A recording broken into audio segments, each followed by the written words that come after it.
दिल्ली शहर में दो भाई जय और राहुल रहते थे। जय राहुल से बड़ा था और उसकी शादी हो चुकी थी। उसकी बीवी का नाम श्रद्धा था। एक दिन जय और राहुल कमरे में बैठे होते हैं, तभी श्रद्धा वहाँ आती है और बोलती है, अरे देवर जी, अब तुम भी शादी कर लो, इतने बड़े हो गए हो, मुझे भी कुछ सहारा हो जाएगा, बहू आएगी तो। अरे क्या भाभी माँ, आप भी ना। अरे कोई अच्छी सी लड़की मिले भी तो सही। आजकल वालियों को तो जानती ही हो आप, सब लिपस्टिक पाउडर लगाकर बैठ जाएंगी, कोई काम वाम की है नहीं। हाँ अच्छा देवर जी, आप भी तो उन्हीं के पीछे भागते हो। मुझे सब पता है आपकी लिपस्टिक वाली कामिनी के बारे में। सब पता है मुझे, समझे। अरे ये देवर भाभी किन बातों में लगे हैं, कोई मुझे भी तो बताए। अरे कुछ नहीं, कल इसकी दोस्त कामनी मुझे मिली थी और उसने मुझे राहुल और अपने बारे में सब बता दिया। अब मैं देवर जी से कह रही हूँ कि शादी कर लो जब लड़की देख ही ली है तो। और वैसे भी कामिनी मुझे अच्छी लगी। बात तो ठीक है भाभी और जय भैया, लेकिन कामिनी बहुत ही मॉडर्न ख्यालों की लड़की है। वो अपने परिवार में फिट हो पाएगी या नहीं? अरे तुम भी ना राहुल, भला ये क्या बात हुई? तुम्हारी भाभी क्या कम मॉडर्न थी? लेकिन परिवार की खातिर उन्होंने भी एडजस्ट किया ना। अरे समय के साथ सब ठीक हो जाता है। फिर श्रद्धा और जय के कहने पर राहुल और कामिनी की शादी हो जाती है और फिर कुछ महीनों बाद कामिनी माँ बनती है। उनके घर एक लड़का पैदा होता है जिसका नाम वो बंटी रखते हैं। एक दिन बंटी जोर जोर से रो रहा होता है। बंटी के रोने की आवाज सुनकर श्रद्धा कामिनी के कमरे में जाती है। कामिनी बंटी को डांट रही होती है, चुप हो जा मनहूस कहीं का, जब से पैदा हुआ है रोता ही रहता है, चुप कर नहीं तो थप्पड़ लगाऊंगी। अरे कामनी, ये क्या कह रही हो? भला कोई बच्चे को मारता है? ऐसे नहीं बोलते। अब भाभी मुझे आपसे सीखने की जरूरत तो है नहीं कि बच्चे कैसे पालें। मैं इसकी माँ हूँ, मैं ये जानती हूँ। आप राय ना दो तो ही अच्छा है। कामिनी की ऐसी जहर बुझी बात सुनकर श्रद्धा वहाँ से चली जाती है और उदास होकर बैठ जाती है। तभी वहाँ राहुल आ जाता है और श्रद्धा को दुखी देख बोलता है, अरे भाभी क्या हुआ? ऐसे उदास क्यों बैठी हो? क्या हुआ? कामिनी ने कुछ कहा क्या? बोलो। तभी कामिनी वहाँ आ जाती है और चिल्लाते हुए बोलती है, ओ हो, देखो तो कितनी भोली बन रही हैं। अब हम दोनों पति पत्नी के बीच में आग लगाना चाहती हैं।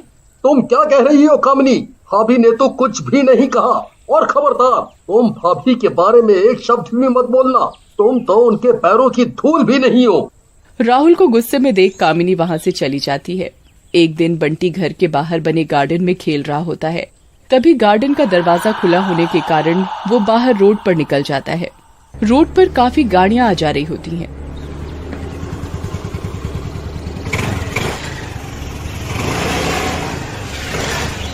तभी श्रद्धा बंटी को देखती है। अरे कामिनी, वो देखो, बंटी रोड पर चला गया, पकड़ो उसे। लेकिन कामिनी फोन पर बात करने में इतनी मशगूल होती है कि उसे कुछ पता नहीं चलता।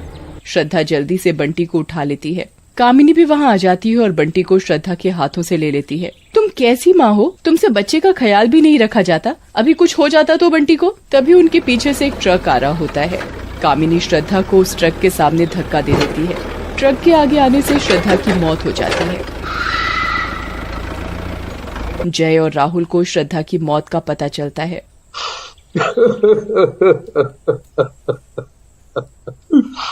श्रद्धा, कहाँ चली गई तुम? अब हम चारों का ख्याल कौन रखेगा? कौन रखेगा?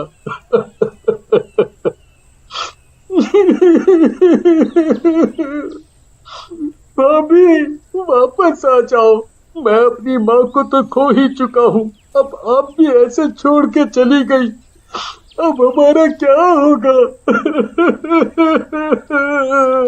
लेकिन कामिनी मन ही मन बहुत खुश हो रही होती है और बोलती है, बहुत अम्मा बन रही थी, अच्छा हुआ मर गई। मेरी तो जिंदगी जहन्नुम बना रखी। सारा घर लट्टू बनकर घूम रहा था आगे पीछे।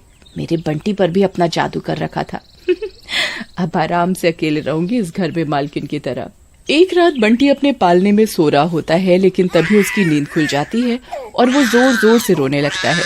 लेकिन कामिनी गहरी नींद में होने के कारण नहीं जागती। तभी वहाँ श्रद्धा चुड़ैल के रूप में आ जाती है और रोते हुए बंटी को उठा लेती है। बंटी भी श्रद्धा की गोद में जाकर चुप हो जाता है। फिर श्रद्धा वहाँ से जाते समय कामिनी के बाल काट देती है। अगले दिन कामिनी सुबह उठती है। अरे ये क्या हो गया, रात में मेरे कोई बाल काट ले गया। हाय रे मेरे रेशमी बाल, कौन दुष्ट आया था घर में। उसे चिल्लाता देख जय वहाँ आ जाता है और बोलता है, अरे कामिनी, तुमने ही नींद में बाल काट लिए होंगे, नहीं तो और कौन आएगा हमारे घर में, वो भी रात में। कोई बात नहीं, बाल ही तो हैं, दोबारा उग जाएंगे। जय के बोलने पर कामिनी चुप करके नहाने चली जाती है। उधर बंटी फिर से रोना चालू कर देता है।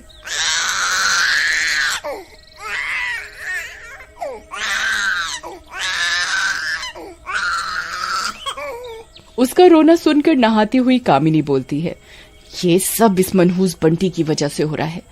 मैं चैन से नहा भी नहीं पा रही, पता नहीं क्या समस्या है। अभी 2 हाथ लगाती हूँ इसे। उधर बंटी का रोना सुन श्रद्धा वहाँ आ जाती है और उसे गोदी में लेकर चुप करा देती है। तभी वहाँ कामिनी आती है और गुस्से में बंटी को बोलती है, क्या है मनहूस, तेरा बाप तो गुलछर्रे उड़ा रहा है शहर में और मुझे तेरे जैसे रोंदू को संभालने के लिए दे गया। चुप कर जा, नहीं तो 2 हाथ लगाऊंगी। उसकी बात सुनकर चुड़ैल अदृश्य रूप में जोर से थप्पड़ मारती है। थप्पड़ लगते ही कामिनी नीचे गिर जाती है। कौन है? किसने मारा मुझे? सामने आओ, मेरी तो कमर ही टूट गई रे। लेकिन चुड़ैल कुछ नहीं बोलती और वहाँ से चली जाती है। फिर एक दिन कामिनी किचन में काम कर रही होती है और बंटी वहीं खेल रहा होता है। खेलते खेलते बंटी को भूख लग जाती है और वो कामिनी की तरफ जाता है और कामिनी के कपड़े पकड़कर खींचने लगता है। अभी मैंने दूध पिलाया था ना, मैं क्या मदर डेयरी हूँ जो दिन भर दूध पिलाती रहूंगी? चल दूर जाकर खेल। ऐसा कहकर कामिनी बेलन से बंटी को मार देती है। बंटी और जोर से रोने लगता है। बंटी का रोना सुनकर चुड़ैल वहाँ आ जाती है और बेलन उसके पैर के पास रखकर चली जाती है। जैसे ही कामिनी किचन से जाने के लिए मुड़ती है, उसका पैर बेलन पर पड़ता है और वो फिसल कर गिर जाती है। मर गई रे, मैं तो फिर से गिर गई, मेरी कमर। ये बेलन कहाँ से आ गया? मैंने तो ऊपर रखा था। मर गई रे।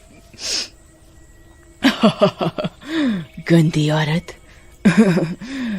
खुद को लगी तो दर्द का पता चला, बड़ी आई थी मेरे बंटी को मारने, हाथ तो लगा। एक दिन कामिनी बाहर जाने के लिए तैयार हो रही होती है और उसने अपने सारे श्रृंगार का सामान बेड पर रखा होता है और बंटी भी बेड पर ही खेल रहा होता है। बंटी खेलते खेलते कामिनी के सामान के पास आता है और उसे नीचे गिरा देता है। ये देख कामिनी को गुस्सा आ जाता है। मैं क्या करूँ तेरा लड़के, मेरा तो जीना ही मुश्किल कर रखा है, जब देखो मुझे परेशान करता रहता है, मेरा इतना महंगा सामान नीचे गिरा दिया। ऐसा कहकर कामिनी बंटी को मारने के लिए हाथ बढ़ाती है, लेकिन तभी चुड़ैल वहाँ आ जाती है और उसका हाथ पकड़ लेती है। खबरदार, अगर बंटी को छुआ भी तो जान ले लूंगी तेरी। चुड़ैल को देख कामिनी घबरा जाती है और जोर जोर से चिल्लाने लगती है, अरे राहुल, जय भैया, बचाओ, अपने घर में चुड़ैल, बचाओ, अरे मर गई रे। कामिनी की आवाज सुनकर जय और राहुल कमरे में आ जाते हैं। मैं चुड़ैल नहीं, श्रद्धा हूँ, श्रद्धा कामिनी। श्रद्धा, तुम्हारा तो मैंने अंतिम संस्कार कर दिया था पूरे रीति रिवाजों के साथ। तुम चुड़ैल कैसे बन गई? बंटी के प्यार ने मुझे इस दुनिया से नहीं जाने दिया जय। राहुल के कारण हमने बच्चे पैदा नहीं किए ताकि मैं राहुल को माँ का प्यार दे सकूं, और जब बंटी पैदा हुआ तो मुझे उसमें अपना बच्चा दिखाई देने लगा, लेकिन इस दुष्ट कामिनी से मेरा ये प्यार देखा नहीं गया। अपनी पोल खुल जाने के डर से कामिनी बोलती है, हाँ, क्या बात बोल रही हो भाभी, मैंने तो आपको हमेशा माँ जैसा ही माना और बंटी को तो आपको ही दे दिया था, अब आप मुझे दोष दे रही हैं। चुड़ैल को इस बात पर गुस्सा आ जाता है और वो कामिनी के बाल पकड़कर बोलती है, अब तो बस कर, कितना झूठ बोलेगी, मुझे मारकर भी तेरी आत्मा नहीं रोई, तूने ही तो धक्का दिया था उस ट्रक के आगे। चुड़ैल की बात सुनकर राहुल गुस्से में आ जाता है। अभी इस दुष्ट औरत को मारकर अपने हाथ गंदे मत करो, इसे इसके किए की सजा कानून देगा। नहीं जी भाभी, मुझे माफ कर दो, मैं आपसे जलने लगी थी, मुझे माफ कर दो। तभी चुड़ैल बंटी की तरफ देखती है और बोलती है, कामिनी, तूने काम तो ऐसा किया कि तेरी जान ले लेनी चाहिए, लेकिन इस बंटी के लिए मैं सब कुछ भूल सकती हूँ, मैं तुझे माफ कर रही हूँ। राहुल, तुम भी मेरी और बंटी के लिए इसे कुछ मत कहना। ऐसा कहकर चुड़ैल वहाँ से चली जाती है।